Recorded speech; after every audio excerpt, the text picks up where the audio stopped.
Good afternoon, everybody. You're at Radio Ubuntu, radio in the time of Corona. So for the last 7 weeks, we have been discussing the various broader economic and political repercussions of the COVID-19 crisis.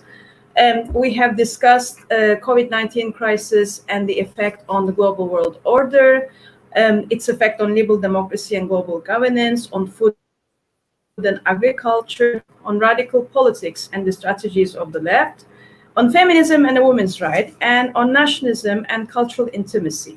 Now, this week, we will discuss COVID-19 and the future of higher education with Professor Rebecca Bryant. This will be the last show of Coronaversations. Of course, the debate programs will continue on our radio. But if you want to access all the series of the Coronaversations, you can check YouTube Radio Ubuntu channel. You can look at our website, the radio's website. You can also find all the videos on our page on Facebook, basically. Okay, so welcome, Rebecca. Thanks for making the time for us today. So before we start with our discussion, I want to briefly introduce you to our followers. Rebecca Bryant is Professor of Cultural Anthropology at Utrecht University, Cultural Anthropology at the University of Chicago, and since held teaching and research positions at the London School of Economics, George Mason University, and the American University in Cairo. Her work focused on ethnic conflict and displacement, border practices, post-conflict reconciliation, and contested sovereignty on both sides of the Cyprus Green Line, as well as Greece and Turkey. Between 2012 and 2016, she was part of a Norwegian Research Council, Imagine Sovereignties. That research resulted in 3 forthcoming book publications. Facto Dreams, Building the So-Called State with Mete Hatay, Faking the State on Pirates, Puppets, and Other Unbecoming Subjects, and another co-edited volume, The Everyday Lives of Sovereignty. She also published another book in March 2019 called The Anthropology of Future with Daniel Knight. She published this book from Cambridge University.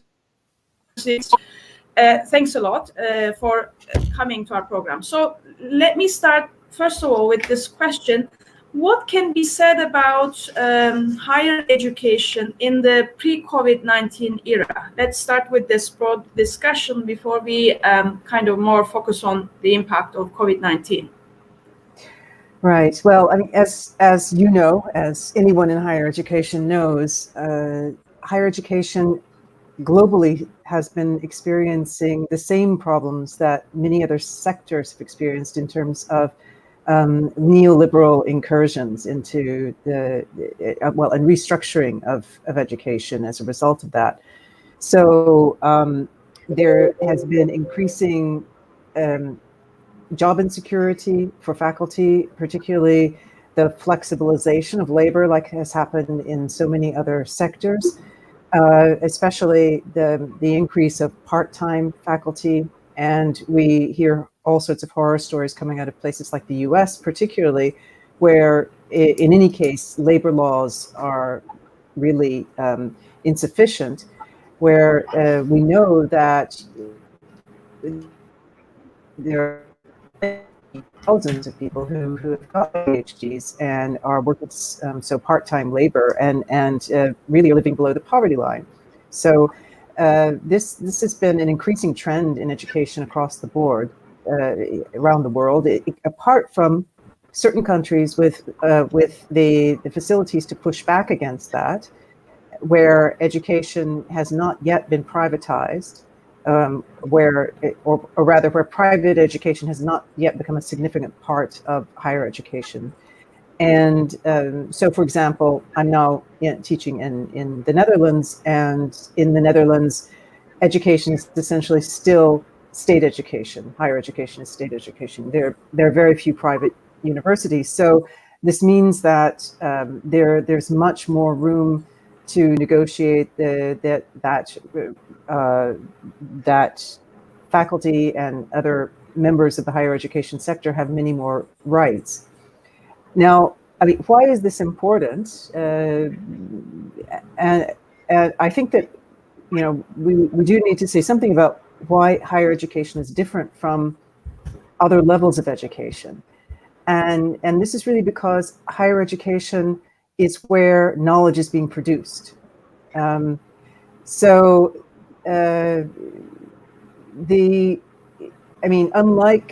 let's say, primary education, secondary education, tertiary education is where all the knowledge that's being taught in the other levels of education is actually being made, it's being produced. And that, of course, is a more expensive endeavor, and it also means that you have to have different kinds of facilities and different kinds of opportunities for faculty. So in other words, while I often encounter, right, the perception of many people that faculty members in universities are basically just teachers, right? So the assumption of many people is that when we're not teaching during the summer, we're on vacation, right? As you know, actually the summer is the time when we perceive ourselves as getting real work done, because that's when we can actually sit down and write and do a lot of the things that we are also being paid to do, but which we're often never able to do during the academic year.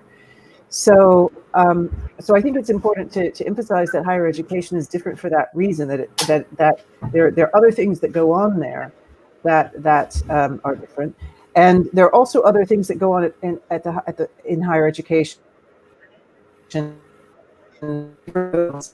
make it different in the COVID era. I guess we can come to that.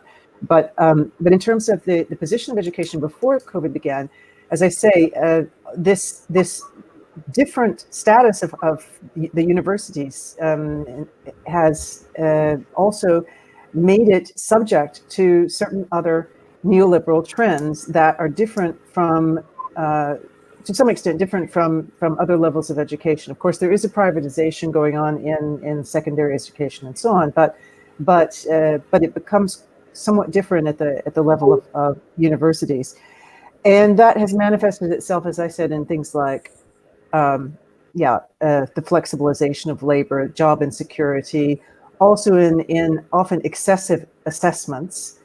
In the UK, for example, there's something called the Research Evaluation Framework that really determines everything that people determine the universities get, and so everyone is orienting everything that they do to doing well in the ref, as they call it, and to being refable. That's become a word, right? Or an adjective, to be refable.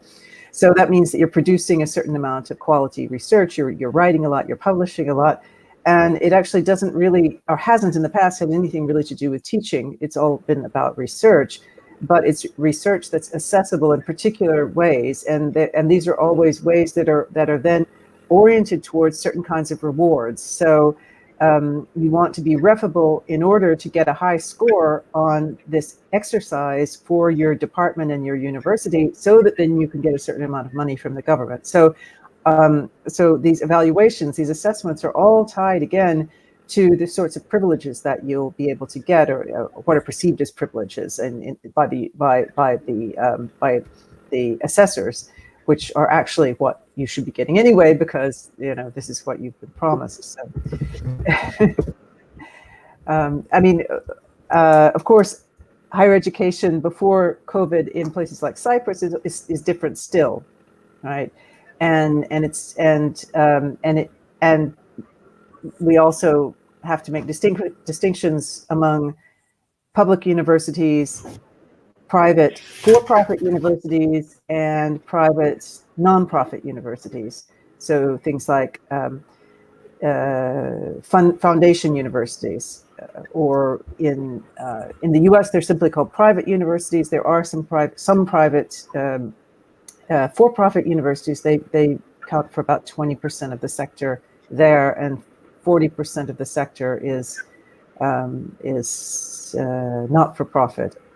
What would be considered in a place like Turkey a foundation university, and then 40% are state. So, there are always differences in quality amongst these. So in many cases, the private, not-for-profit universities are the universities that have, that they have more facilities because they can afford those facilities. To what extent their education is better depends on the location. So, for example, in a place like the US, not-for-profit universities tend to be better, precisely because they can afford to be better. But of course, that also means that they tend to be more unequal to the extent that certain people can afford them and other people cannot. The for-profit universities are considered to be not real universities, and the state universities tend to be much larger, and class sizes tend to be larger, and so on. So, did I lose you? Oh, anyway. Even before the COVID crisis, we are talking about a complex picture here with the impact of neoliberalism on education. So, and you already kind of unpacked this, but what is going to be the impact of COVID-19 on this already complex picture? Right. Well, this is a big question, isn't it? I mean, I think we have to look at what's been happening since the shutdown of universities first, because people are drawing a distinction between what's being called emergency remote teaching and online learning, right? So what we've been doing up to now is emergency remote teaching. Basically, the university shut down, and the next day we had to go online. We had to take everything online. And that, of course, creates all sorts of problems. For example, for students who don't have a good internet connection at home, or for students or faculty who are living in situations where having the kind of conversation we're having right now is actually really difficult for whatever reasons. Maybe there are more people in their living environment than can make this kind of thing comfortable, or in many cases for faculty, but also for some students, their children that have to be looked after, and so on. So, we know these complications, right? Everyone's been going through this, but there are a few concerns about what's happening that are specifically related to the neoliberalization of education, of higher education, over the past decades. One is that we are no longer able sufficiently to calculate the number of hours that we're spending on this work. The amount of work has increased significantly as a result of this, and it's expected to increase even more as we go into another semester of online education. At my university, we're already planning for that, and many universities in the EU are planning for that. In places like the US, it is up in the air at the moment. There are some that are planning for it and others that are not. So around the world, everyone is making their choices about that based on the conditions of their own country, and in many cases also on based on financial considerations. But as we're making plans for that, okay, we're also recognizing that this sort of emergency remote teaching will no longer work, and now we have to invest more time in figuring out how to do better quality online teaching, right? And what makes that particularly difficult at the higher education level is that, unlike other levels of education, where you may just have a textbook and the students simply have to learn certain things from that textbook, and they're going to be tested on that, right? At the level of the university, we want engagement with the students. We're trying to teach the students how to think, yeah? And that is really, really difficult to do in this online environment, yeah?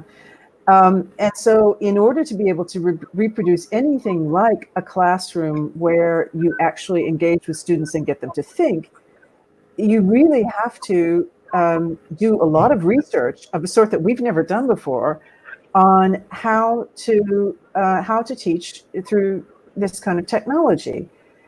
And then the problem becomes that in a situation where the where we're already talking about flexibilized labor, where there is already a push towards more and more part-time labor in the university sector, the expectation is that this is going to increase, and especially as many universities are facing financial crises. I saw that about a week ago, Moody's, the rating agency, downgraded U.S. higher education as a whole from stable to negative, right? And there are already a number of universities that have said that they are facing potential closure. So the expectation is that in this situation of uncertainty, that there will be a push towards more and more part-time labor, and probably it will become more and more necessary as we try to fill these various slots that can't be filled through physical education. And but in addition to that, there's also the expectation, or rather the fear, I should say, fear/expectation, that universities are now going to be sort of in the pockets of big tech companies. That the ones who are really going to benefit from all of this are the big tech companies, and the ones who are basically controlling the sorts of programs that we're using for all of this. So and just one last thing, right now at least, what I would say is that as these various kinds of standardized assessments have increased over the past few decades, we can only expect that to happen even more, because standardized assessments are the easier kinds of assessments to implement through this kind of format. It's not so easy to do many other kinds of assessments in this kind of format. So one can expect that there would be even more standardized assessment and less room for the kind of experimentation that you would expect to happen in universities. Yeah, that was my experience as well, and I'm glad you mentioned all this because some people are extremely excited about this whole transition to distance, like online teaching, etc. But I face similar problems like you as well, because in the Eastern Mediterranean University, after the first weeks, we finally decided that we would make this transition to online teaching. And my number one problem is engaging the students, because in class you can look eye to eye and you can ask questions, etc. But in my experience, yes, they write their name in the attendance box in the beginning, but then I ask questions halfway through. Some people are not listening to me, I'm sure, and they're maybe watching television or something. And also another issue is with respect to the examinations. How do you? That also brings other set of problems. But this whole issue about engaging students to think. This was already a problem that was around before the pre-COVID crisis, isn't it? Increasingly, universities had when you look at it, universities have a long history, and increasingly, I think the impact of neoliberalism on education has been, you're just using universities for training people, skilled people for industry and for the services sector. And this whole function of universities of being a critical place had been compromised for a long period of time. But it seems like this transition towards digital teaching is also kind of going to, further strengthen that tendency. All right. Now you live in North Cyprus. You have a you have been living in North Cyprus, like you're abroad as well as here, and you speak perfect Turkish. So, and you of course produced a lot of work on Cyprus as well, and you've been closely following also what's happening in the higher education system in North. What is your take on this? Like, how do you assess the higher education system here? Yeah, you mean in general, or or in this context? In general, and then in this context. First, let's talk it with like in general. Well, I have to say that I find the higher education sector in North Cyprus specifically really disturbing, because there is, I believe, much more that could be done with education here. All right, it's true that many students, many non-Turkish students, let's say, not foreign students, not from Turkey, come here with the idea that they are coming to a relatively European country. Some thinking that they are actually coming to the EU when they come. I think that impression may be kind of dwindling out at this point. I mean, I think that people have become more aware of where they're coming to, but it has been the case in the past. I know that a lot of students thought that, and so there are those who want to take advantage of that. But we have here a number of quite good universities. Eastern Mediterranean is one, Middle East Technical is one, and some that are, and these are the public / in the case of Mete, hybrid, let's say, not exactly private, but hybrid institutions, and then certain private ones that are also good, and like Near East or Cyprus International, and but we know that there's been a huge problem in the past few years of a vast inflation of universities, so-called universities. There's not even real universities. They're like diploma machines. And also a huge inflation of number of students. I mean, 100,000 students. How is that even possible? That's that's about a third of the population of the island. And so if you were to compare it to the UK or somewhere, the UK has a population of I think 60 million, and that would mean that 20 million would be students, most of them foreign students. I mean, it makes no sense whatsoever. And of course, these higher education as an economic sector has its benefits outside the university, and we see that all the time with, for example, people making money off of renting their flats to students. The large increase in bars and restaurants and cafes in areas that students frequent. And so on. So there, of course, is an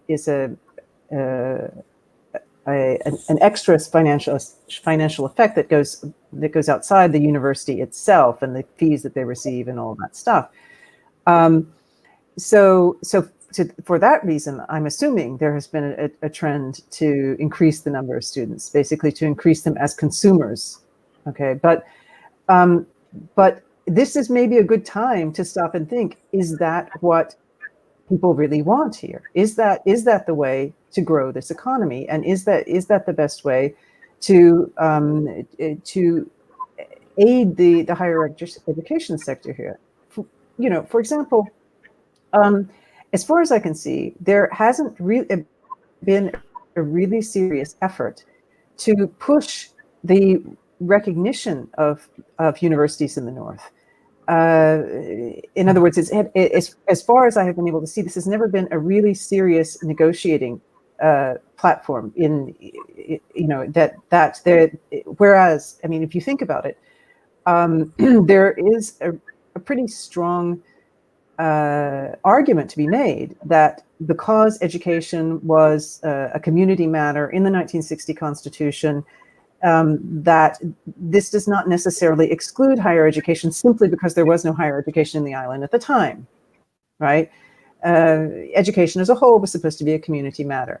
So there actually is a pretty good argument to be made and legal ground to stand on to try to get the universities in the north recognized. Okay, but and to alleviate this problem of not having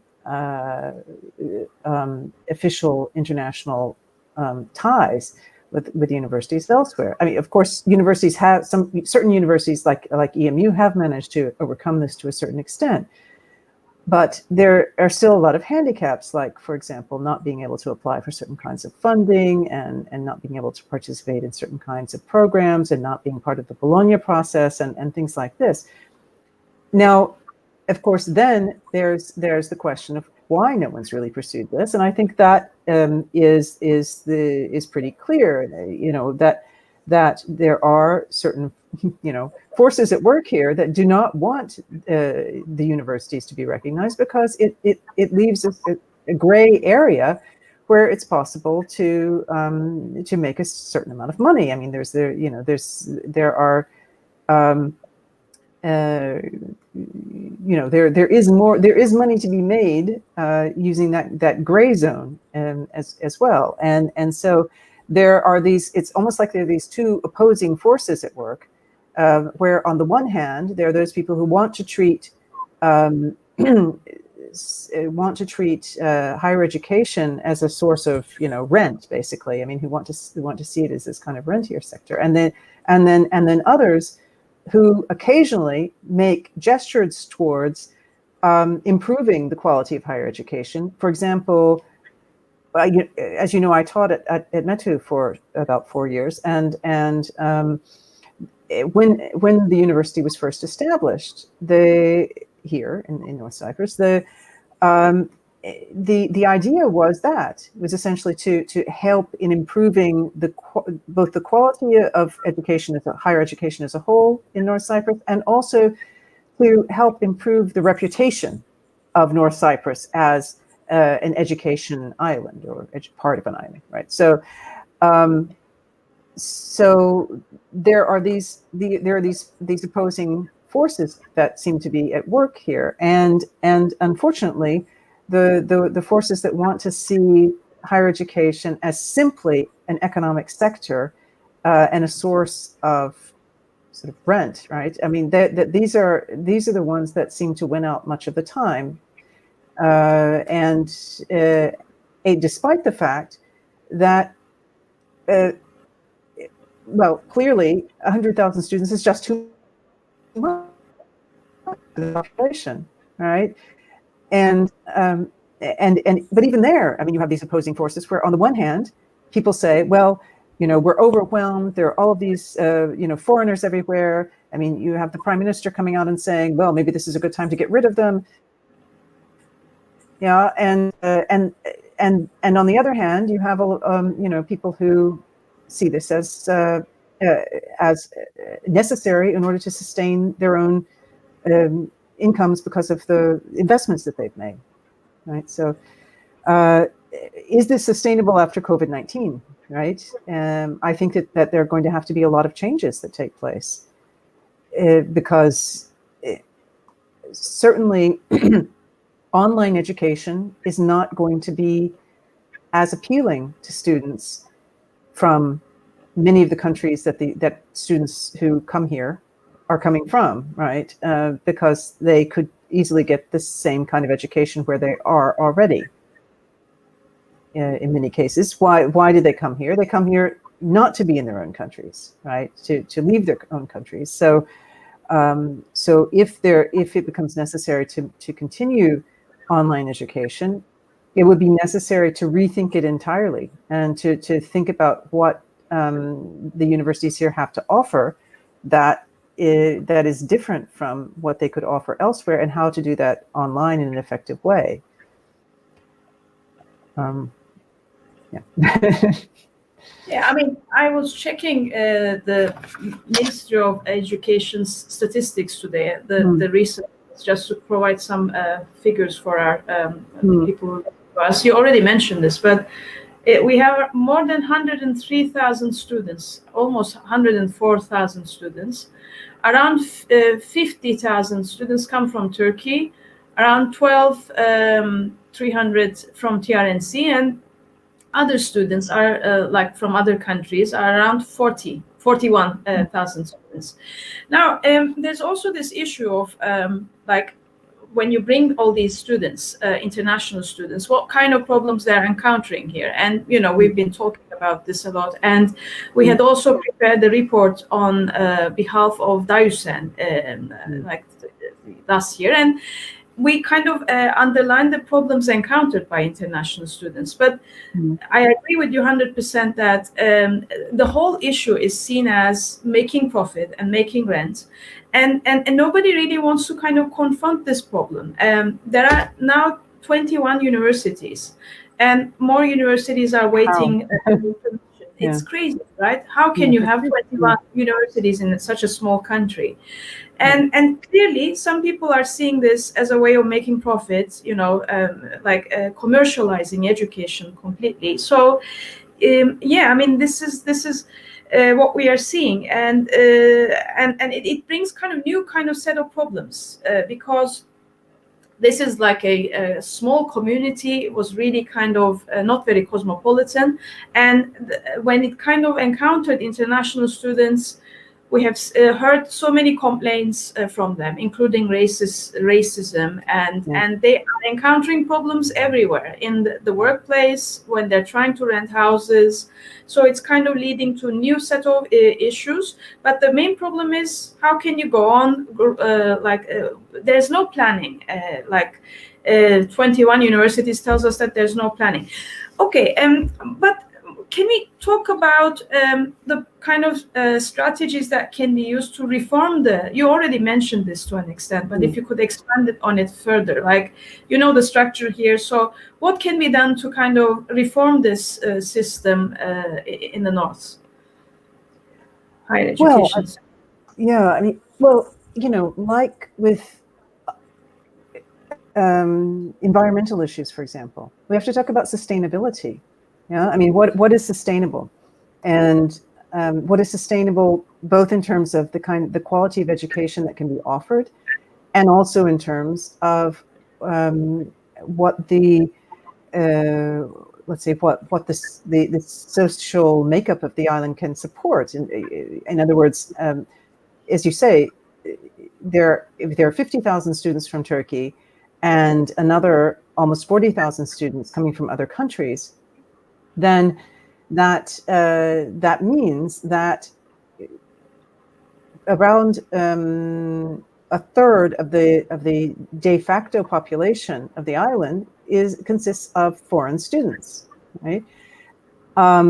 So, it's no surprise that people say all the time, "Oh, well, I can't go to, I don't know, Girne anymore because it's become so Turkish." Well, yes, it has, and most of the people that you see there are young people, students, who go to Girne American or any number of these other universities. So we really have to think about sustainability and at different levels. Of course, economic sustainability, but the university sector should not only be an economic sector. It can't only be an economic sector. And there are a lot of reasons why it can't only be an economic sector. Among those reasons are things like that, it's very difficult to keep good faculty if their university sector is being treated only as a source of profit, right? Because I mean, as you know, the universities have had large numbers of international faculty in the past. I mean, there aren't enough Cypriots to fill the slots in the universities. I mean, there aren't enough Cypriots to fill all the faculty positions. So there need to be people coming from elsewhere, and people are attracted to coming here, but it's difficult for them to stay for all sorts of reasons. But the main reasons having to do with the fact that they realize that they're not real universities, right? Most of these places. So so that's one issue, that it has to be sustainable in terms of keeping good faculty. Now, that's really important, to be able to keep good faculty. But it also has to be sustainable in the long term. For example, when there is a solution.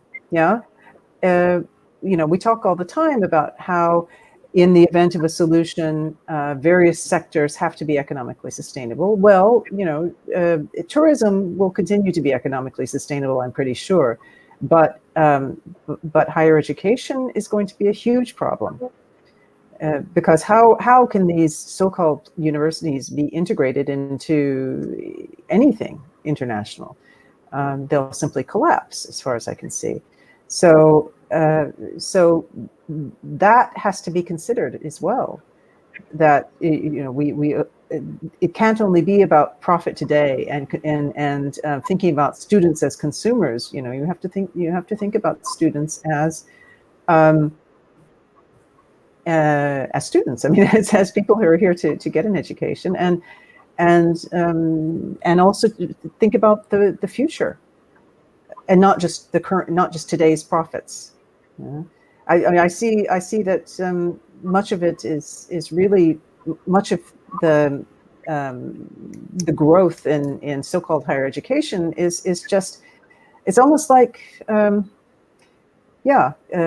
of getting as much as you can before everything collapses. I mean, there has that kind of feeling to it, and not thinking about what is sustainable for the future.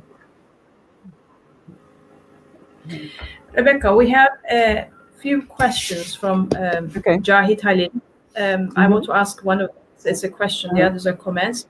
Would unionized higher education staff be a solution to this neoliberal nightmare in all universities? I think you can see it on the screen. Yeah.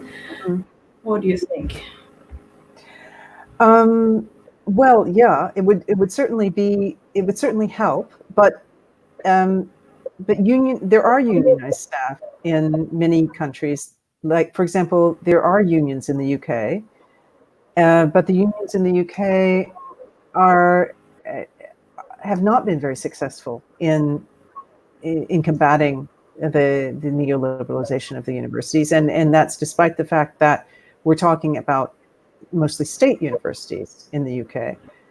So there it's even worse, because you're confronted not even with private universities that have become neoliberal, but state universities that are neoliberal, and the whole research education framework and so on is not something that they have been able to negotiate themselves out of. So yeah, I think that the unionization of higher education can only really work when unions in general are strong, and unfortunately unions in many countries have been undermined. Unions are stronger in Cyprus than in many other countries, so it's possible that something like that could work here, but first, I think the faculty would have to really want to reform the sector in ways that would potentially have economic consequences that then they wouldn't be able to find ways out of. Like, if you reduce the number of students by half, right, then that would mean fewer fees. So even though that would help to improve education overall, it's difficult to negotiate, I think, as a platform. So that's something that would require state planning. I'm not sure if that actually gets to the question, right? Like a comment. I also want to mention this. Can you see it on? Well, can you? Yeah. What? That's interesting. Forced research and knowledge transfer into the local economy. Would that make sense for you? I'm trying to think of what he's thinking of as an example. I'm guessing that this has more to do with technology. But it could also have to do with there have been efforts to do this. For example, Metu has this almost like a science park that is attempting to partner with different kinds of organizations and to do exactly that, to transfer research into the local economy. But of course that works better, I think, with research on issues like technology. And also a lot of the research that's being done in Cyprus may not have the kind of effect that I think Jahid is thinking about, but I'm not entirely sure. I wish I could ask him for more detail. What are your thoughts? We still have time. I mean, if you want to kind of get into it more, we still have time. Yeah, because I was going to say something else about the previous question, but if you do you have anything else to add on this? Or no, right now I'll think about it some more. Okay. No, I mean, I was thinking about what you said about unions, basically. It's true that in this country, some unions are very powerful, but unfortunately, they're only powerful in the public sector. And in the universities, there's only Dausen and Campusen, Metu, North Cyprus campus, and EMU. But if you look at the other universities, private universities, it's impossible for the unions to get organized there. But even in my university, at the Eastern Mediterranean University, yes, there's a union, but still we are recruiting a lot of part-timers. This flexibilization of labor, just like it's affecting everywhere. I think in the United States, the adjunct professors, they constitute a significant majority, don't they? I mean, it's more than 60%. Unfortunately, This is becoming like a common trend in the US, in the UK, and even in Cyprus. Everywhere. And I don't see this like a critical take on this. It's like, we need professors to teach, and it makes huge sense because you don't want to pay a salary to one professor. Instead of that, you can kind of recruit, 3-4 part-timers. But this is, of course, problematic because they don't have a long-term commitment to the institution. You can't recruit the best of the best if you are just like going to ask them to work on a part-time basis. There are all sorts of issues there. So that was the other thing. But regarding I just add one thing to that also connects to the comment that was made about R&D. That unfortunately, my observation is that in North Cyprus, and this is also a part of the neoliberalization of higher education, but in North Cyprus specifically, the teaching load is very high, and so that means that people do not have so much time for research and are not publishing as much as they would otherwise be expected to do or would want to do. And there also are not necessarily the kinds of facilities for research and development that of the sort that I think the comment was intended to refer to.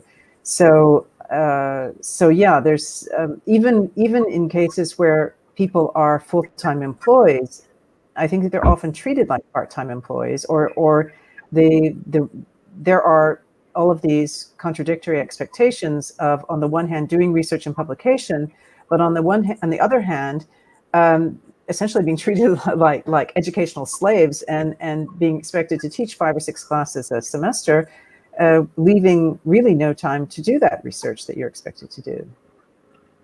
I agree. I mean, I'm teaching 12 hours at the EMU, and I talk to some colleagues in some private universities. They teach 15 hours, sometimes even more. What about in Europe? And in Europe, what is the expected load of a permanent lecturer? or it differs from university to university? It differs from country to country, I would say, and also the calculations are somewhat different because in many places it's not calculated on the basis of the number of courses, but rather on the number of hours that you're working. So you have a certain number of hours per year, and then there are attempts to divide that up. So, for example, supervision is also counted in that. Various administrative roles are counted in that. So it's often counted differently, or there's a different kind of calculation, not just like how many classes you teach, but also the preparation for those classes and so on. That usually goes into the mix. And I think that it's a much fairer way of doing it. Of course, it's not at this point how can I put it?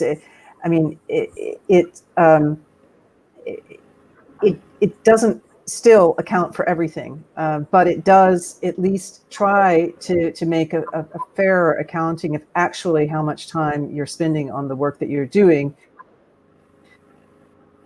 Because when you say you're teaching 12 hours, someone who doesn't know about teaching in a university would think, oh, well, I'm working 40 hours a week, Yeah, no, but I just mean someone. Yeah, it means. But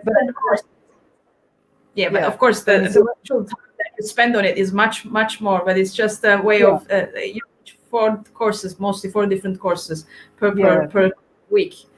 Yeah, no, I'm just thinking about someone who's not.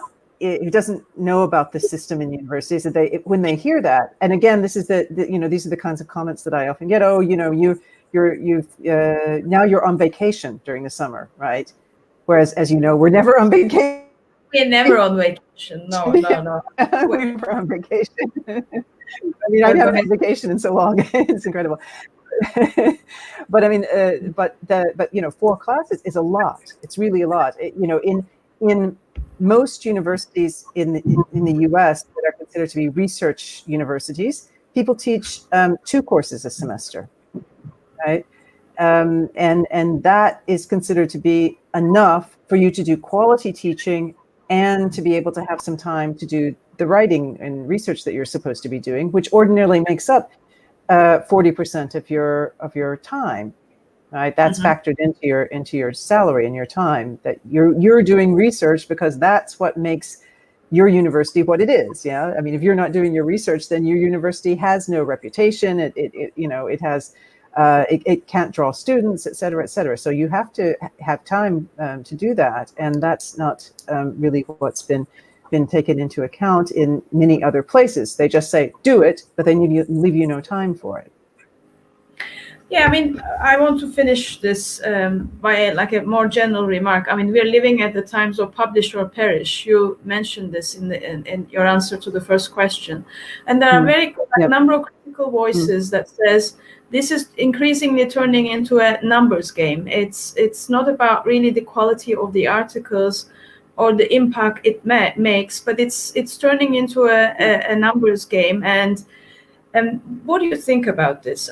I mean, I don't remember which scholar it was, but she said it's enough to kind of publish 1 good article per year, and you don't have to kind of slave yourself for more than that. But as someone who is very prolific, what do you think about this? Well, I mean, I love writing. Okay, so there's that. I mean, I enjoy writing, and it seems to come pretty easily to me. So I publish more, but I agree that publication takes time, and it should not be about how much you do, or it should, but also it should have an impact. Should be aware of the impact, and not just the impact on our discipline, but we should also be paying attention to the impact that we have on the people that we're studying, or on wider issues of public concern. But unfortunately, even impact is something that now we're being asked to quantify, right? So whenever you make a grant application, they now want to know about your impact.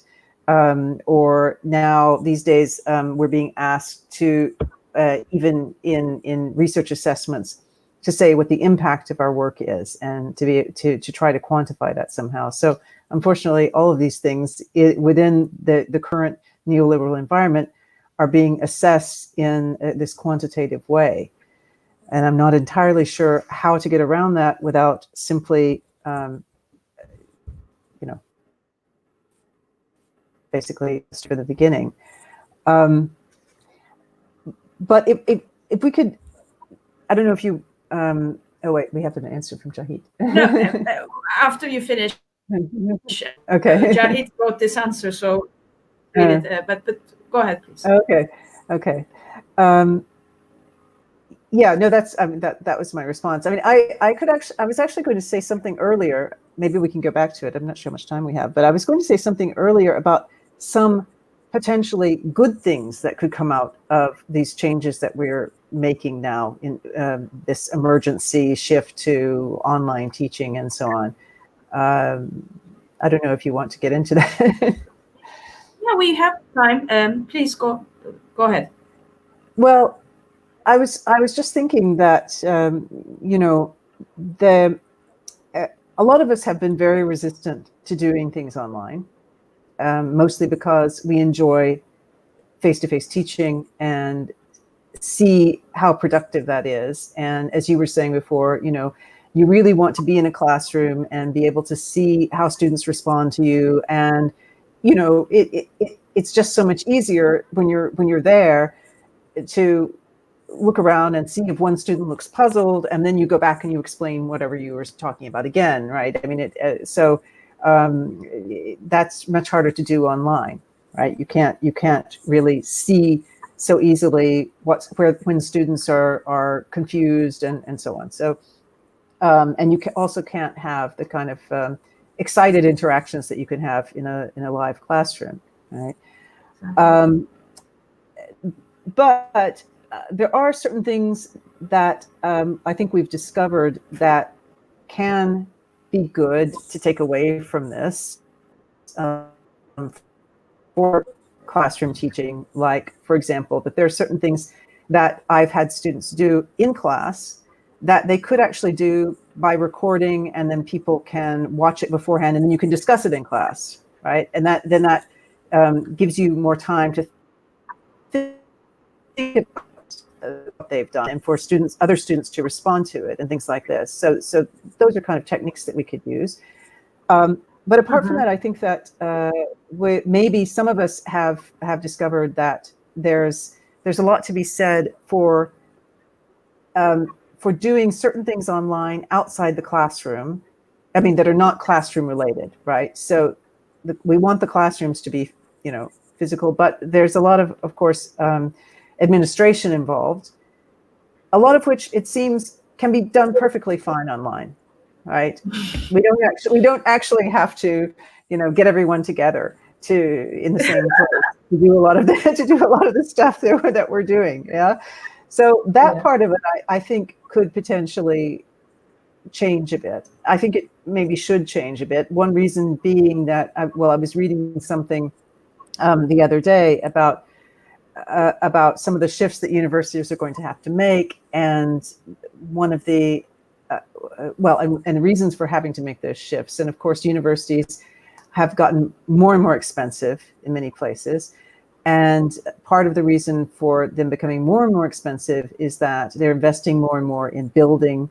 They're trying to build better and better facilities, more and more facilities, and so on. But it may be the case that some of those facilities actually aren't so necessary, because if people are not, for example, using their offices, then, maybe, or let's say if they don't really, I mean, myself as an example, I don't like going to my office. Yeah, I like working at home because it's quiet at home, and I can actually do my work at home. Whereas if I go to the office, I'm distracted all the time. So my office sits empty. Yeah, should my office sit empty? I mean, maybe not. Maybe it should be used for something else. And these are the kinds of things that it's possible that we need to consider. Not necessarily here in Cyprus. I'm not sure that issue of space is such a big deal here, but in many other places, it can be. Like, if, for instance, at the LSE, where I taught before, the LSE is prime real estate in the center of London. It always has had a real space problem. So, it's possible that it needs to be thought about differently after COVID-19, the use of that space. No, I agree. We really got used to it on the one hand, this online teaching and conducting meetings online. And I agree with you 100%. When it comes to classes, I think we need that interaction with the students. But in terms of other administrative stuff, it made our lives easier much. And you can record these meetings. Even if you can't make it to the meeting, you can then listen to this record later on. So there are things that brought advantages. Okay, I want to read Jahid's answer, and then I want to wrap up the program. I guess what I'm trying to say is that universities seem to be completely closed universes. I only found out that Near East had an innovation center during the pandemic when they were making 3D printed face masks. Sorry, I'm thinking out loud. I don't know. Do you have anything to add? In a way. Yeah, go ahead. Yeah, go ahead. No, I mean, it's not a new thing that universities are seen as. I do agree. You do agree? Yep. Go ahead. Well, to a certain extent, yes. I think. Go ahead. Yeah, I was just going to say I do think that there is a problem of knowledge transfer with many universities, but I think that it has less to do with the intent of the people who are doing the research, because clearly people want their research to have an effect on the real world. I mean, I don't know anybody who is not interested in having their research known and having some kind of effect from their research. But it has much more to do with structural aspects, like, for example, in the sciences, the need first to publish your research in scientific journals and get feedback on that in order to validate it. Yeah, it's less true of the social sciences, where we can, for example, rather than writing an academic article, write something in the newspaper or write a report based on our research, right? Obviously, in the hard sciences, that's also possible, but there tends to be a concern first to validate your research through publication in science journals, and then to make it more public. So and research is just slow. Yeah, that's another issue. So we don't always know, I think, the best time to start making our research public, because we often want to be more sure about what we're saying. So this is, I think, an issue. Of course, when it comes to things like technology and that kind of production of things like 3D printed masks, obviously, that's something that you want people to know about, and that you would want to be able to say you've done in a more public way. What were you going to say, Umut? I mean, it also it reminded me of what you said about quantifying impact. I mean, even in social sciences, yes, you can publish your work in newspapers or reports, etc., and it reaches a wider audience. But this is not something that you are supposed to be doing, because it's all about getting publications, in our case in SSCI journals, etc. So there is this pressure on the academics. They want to kind of publish in those kind of journals, which can help them to get promoted. So unfortunately, the system also pushes academics not to consider their broader impact on the society, but rather to publish and to get promoted. So somehow this relationship between the broader kind of impact that your work can create is lost because of the way that the system works, neoliberal university, whatever you call it. So that's something that I guess bothers many of us, and there's no easy way to go around it, unfortunately. Okay. Yeah, I mean, I asked yeah. you all the questions I had. Yeah. Do you have anything else to add? Any last words? No, just to sort of confirm what you just said, I was just going to say that yes, I mean certainly there are no real rewards within universities still for impact, right? Even though now, as I said, we're being specifically asked to develop impact strategies whenever we write grant applications and things like this, and impact is something that universities and higher education administrations are trying to measure, or forcing us to measure. But even so, we don't actually have, let's say, real rewards for it. If you publish a book that is intended for a general audience, it is unlikely to get you tenure, right?